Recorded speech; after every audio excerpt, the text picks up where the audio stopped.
In other words, God was keeping man away from the tree of life.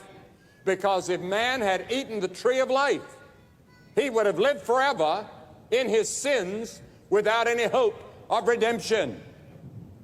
Suppose, for example, that a man like Hitler came along and ate of the tree of life and lived forever.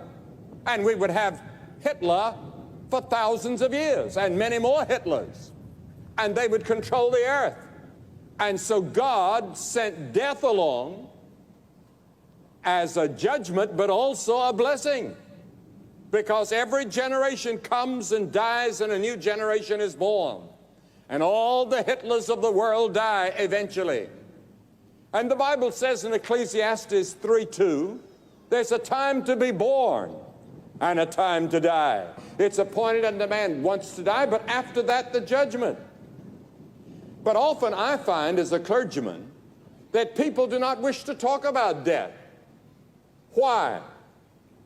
In America, 17-year-olds, by the time they're 17, have seen an average of 15,000 murders on television.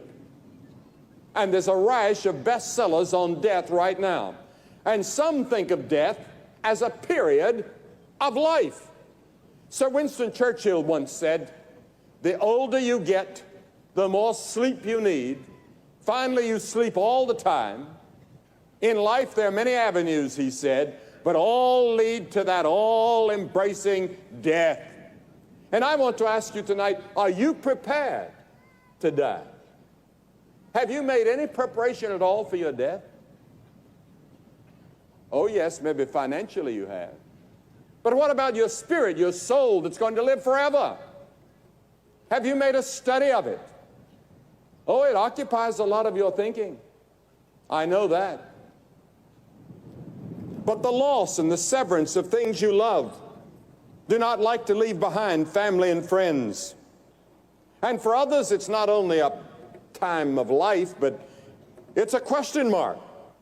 Death ushers in so much uncertainty, and we ask ourselves, why? You see a young man cut down in the prime of life, and you ask why. Or you see a boy or a girl, and you ask why. Why does all this have to happen? Part of it is the terror and the fear of the unknown. People never like to be unprepared.